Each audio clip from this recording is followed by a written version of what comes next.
തമിഴ് സിനിമയിലെ പ്രമുഖ നടനും താരസംഘടനയുടെ നേതൃത്വത്തിൽ നിൽക്കുന്ന ആളുമാണ് നടൻ വിശാൽ. അഭിനയ ജീവിതത്തിൽ സജീവമാണെങ്കിലും വിശാലിന്റെ പുതിയൊരു വീഡിയോ കഴിഞ്ഞ ദിവസം സോഷ്യൽ മീഡിയയിലൂടെ വൈറലായിരുന്നു. പൊതുവേദിയിൽ സംസാരിക്കുന്നതിനിടെ നടന്റെ കൈകൾ വിറയ്ക്കുന്നതും രൂപത്തിൽ വന്ന മാറ്റവും ഒക്കെ കണ്ട് എല്ലാവരും ഞെട്ടിയിരുന്നു. വിശാലിന് കാര്യമായ ശാരീരിക ബുദ്ധിമുട്ടുകൾ ഉണ്ടെന്നും അതാണ് വീഡിയോയിൽ കണ്ടതെന്നും തുടങ്ങി നിരവധി ഊഹാപോഹങ്ങളും പ്രചരിച്ചു. ഇതിനോടനുബന്ധിച്ച് നിരവധി പേരാണ് വിശാലിനെ കുറിച്ചുള്ള കാര്യങ്ങൾ വെളിപ്പെടുത്തി രംഗത്ത് വരുന്നത്. കൂട്ടത്തിൽ ഗായിക സുചിത്ര പങ്കുവച്ച കാര്യങ്ങളും ഇപ്പോൾ ശ്രദ്ധ നേടുകയാണ്. വർഷങ്ങൾക്ക് മുൻപ് സുജി ലീക്സ് എന്ന പേരിൽ തമിഴ് സിനിമാ ലോകത്തെ ഞെട്ടിച്ച ഗായികയാണ് സുചിത്ര. താരങ്ങളുടെ സ്വകാര്യ ദൃശ്യങ്ങളടക്കം പുറത്തുവിട്ടാണ് ഗായിക വാർത്തകളിൽ നിറഞ്ഞത്. കേസും ബഹളങ്ങളും ഒക്കെയായി കുറെ കാലം സുചിത്രയെക്കുറിച്ച് കൂടുതൽ വിവരങ്ങളൊന്നും ഇല്ലായിരുന്നെങ്കിലും കഴിഞ്ഞ കുറച്ചു നാളുകളായി ചില യൂട്യൂബ് ചാനലുകൾക്ക് നൽകിയ അഭിമുഖത്തിലൂടെ ഗായിക വീണ്ടും വാർത്തകളിൽ നിറഞ്ഞു. ഭർത്താവിനെതിരെയും നടൻ ധനുഷ് തുടങ്ങി പ്രമുഖരായ താരങ്ങൾക്കെതിരെയും ഒക്കെ ഗുരുതരമായ ആരോപണങ്ങളാണ് സുചിത്ര ഉന്നയിച്ചിരുന്നത്. ഇപ്പോഴിതാ നടൻ വിശാലിനെതിരെയും സമാനമായ രീതിയിൽ ഒരു ആരോപണവും ആയിട്ടാണ് ഗായിക എത്തിയിരിക്കുന്നത്. തന്റെ വീട്ടിൽ ഭർത്താവില്ലാത്തപ്പോൾ മദ്യക്കുപ്പിയുമായി നടൻ വന്നുവെന്നാണ് ഇവരുടെ വെളിപ്പെടുത്തൽ. പുതിയ സിനിമയുടെ പത്രസമ്മേളനത്തിൽ വിറയ്ക്കുന്ന കൈകളുമായി പതിഞ്ഞ ശബ്ദത്തിലാണ് വിശാൽ സംസാരിച്ചത്. ഈ വീഡിയോ കണ്ടതിനു ശേഷം വിശാലിനെ ഇങ്ങനെയൊരു അവസ്ഥയിൽ കണ്ടതിൽ തനിക്ക് സന്തോഷമുണ്ടെന്ന് പറഞ്ഞാണ് ഗായിക സുചിത്ര എത്തിയത്.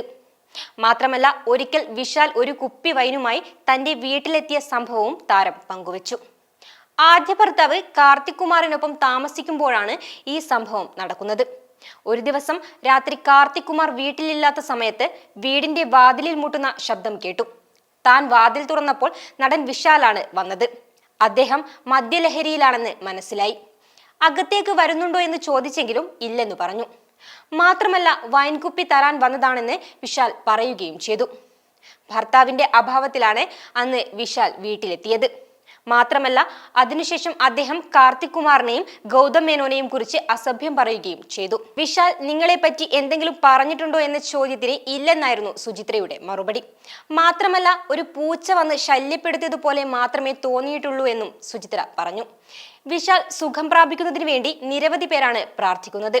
എന്നാൽ മൈക്ക് കയ്യിൽ പിടിക്കാൻ പോലും കഴിയാതെ അദ്ദേഹം വിറയ്ക്കുന്നത് കണ്ടപ്പോൾ എനിക്ക് വളരെ സന്തോഷമാണ് തോന്നിയതെന്നും സുചിത്ര കൂട്ടിച്ചേർത്തു. ഒരു ചിട്ടി തുടങ്ങണമായിരുന്നു. എനിക്കൊരു ബൈക്ക് വേണം. അതിവിടെ കിട്ടുമെന്ന് ആരാ പറഞ്ഞേ? സച്ചു പറഞ്ഞല്ലേ ഇവിടെ ചിട്ടി തുടങ്ങിയ ബൈക്ക് കിട്ടുമെന്ന്. അതിനു മുൻ ലൈസൻസ് ഒക്കെ ഉണ്ടോ? എനിക്കല്ല, അച്ഛനാ. ഇപ്പൊ എന്റെ അടുത്ത് ഇത്രയുണ്ട്.